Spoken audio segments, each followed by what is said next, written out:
Tonight, Tony Abbott gets a spring in his step after being declared the winner of last night's debate. While the Prime Minister laughs off claims he cheated by referring to notes. Wild weather lashes southeast Australia while Queensland bakes in a winter heatwave. Plus a breakthrough in preventing food allergies in children. This is 7 News at 7 with Melissa Doyle.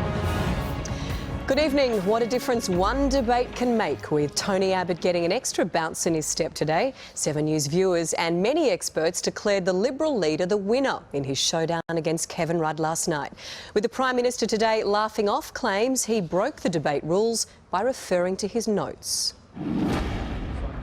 All hail the conquering debate hero. The next Prime Minister is the suppository of all wisdom. He meant repository, a bit of a bum steer. Well, voters took to social media to have their say on the debate last night, and our exclusive partnership with Facebook enables us to bring you the results of what people have been talking about. Now, the goods and services tax was the most common topic, with comments about it 83% higher following the debate. Marriage equality ranked second. It had an incredible 7,500% rise, putting the issue firmly back on the election radar. Voters were also talking about the national broadband network, the number of mentions up 928%, and they shared their thoughts on the carbon tax, up almost 2,000%.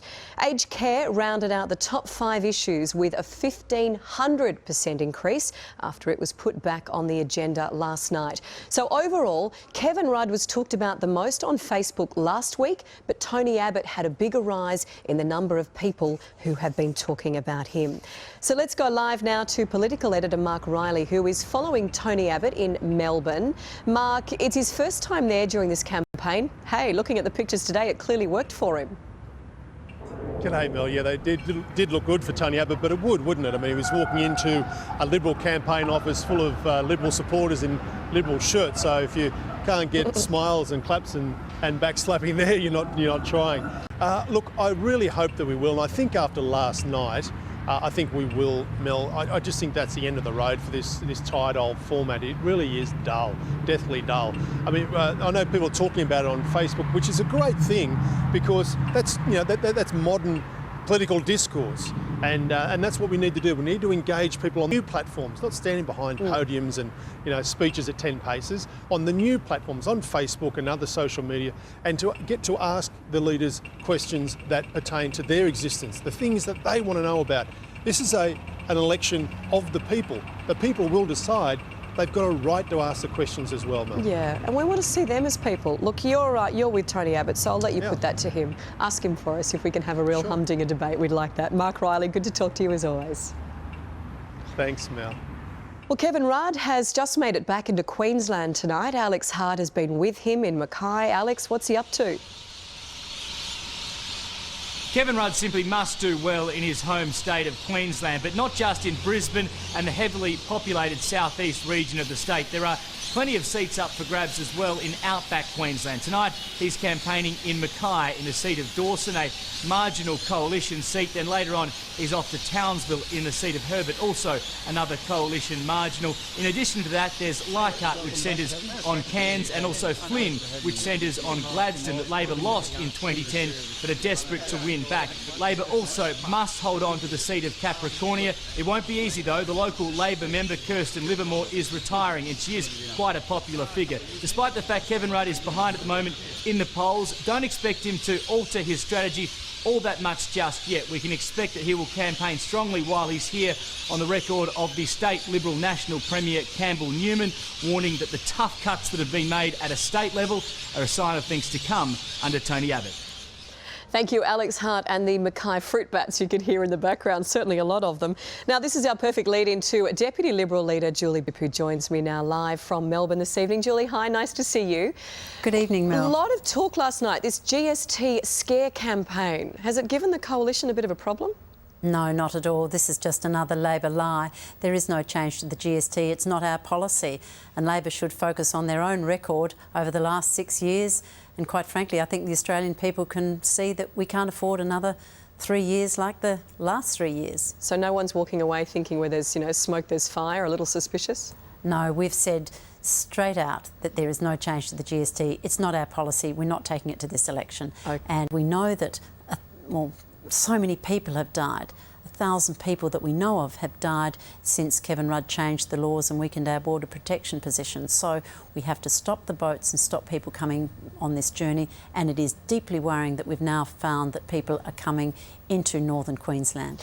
Can I just ask you a very, very quick question just to finish? The coalition policy on the Deputy Prime Minister, will you be acting PM when Tony Abbott's away, or will that be the National Party leader? The tradition has always been in coalition that the leader of the National Party is the Deputy Prime Minister. I get to be acting Prime Minister only if Warren Truss were away. Okay. But these are issues that we're not even thinking about. We have to win an election. We have to win the respect and trust of the Australian people, and that's what we're focusing on. We're not taking anything for granted. All right, Julie Bishop, thank you so much for joining me from Melbourne tonight. It's been my pleasure. Thanks. Now, still to come in 7 News at 7, new help for Australian children suffering from food allergies, and a baby reunited with her mother as her dad faces court accused of bashing her grandmother. But while there's been all that wild weather in the south, Brisbane and large parts of Queensland have sweated through one of the hottest winter days on record. Let's go live to Bill McDonald in our Brisbane newsroom. Bill, how hot did it get?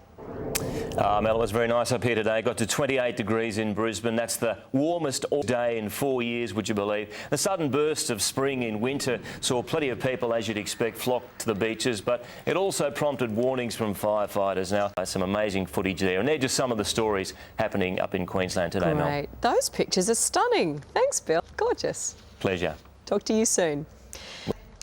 Well, as online sales continue to climb, many economists have predicted that retail stores would start to disappear from our shopping centres. But one high-profile outlet is proving those theories wrong. Here's 7 News finance expert Scott PAPE. Well, traditional shopfront retailers are seen by some as dinosaurs, but today they had their day in the sun. JB Hi-Fi was all but written off in February this year, investors believing that the online clicks would eat their shopkeeping bricks. And JB Hi-Fi was hardest hit of all because they were going against the grain, rolling out more stores and getting into the low-margin white goods game. Well, today JB Hi-Fi showed that not only are the majority of us still buying in shops, we're also buying white goods. Now, since February, the share price is up a spectacular 93%. And today, the group reported an 11% rise in its full-year profit, its first annual profit growth since 2010. And it was a similar story for retailer Dick Smith. Now, last year, Woolworths sold the business in an absolute fire sale. Well, today, high-end retailer David Jones reported that it has entered into an exclusive deal with Dick Smith to operate their electronics business.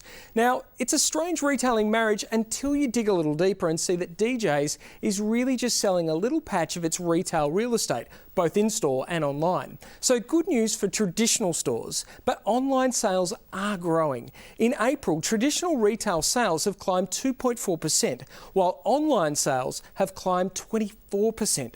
And that's a key point. While many of us equate online sales with buying overseas, the data tells a different story, with 72% of all online spending staying within Australia.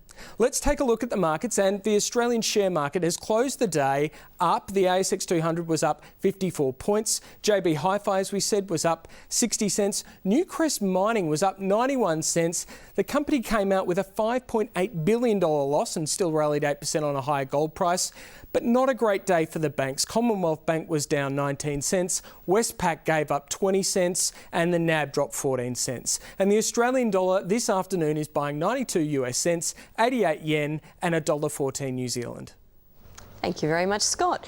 As we've seen, it's been a day of contrasts across the country weather-wise, so let's get some facts, figures and the forecast with David Brown. Brownie, nice to see you.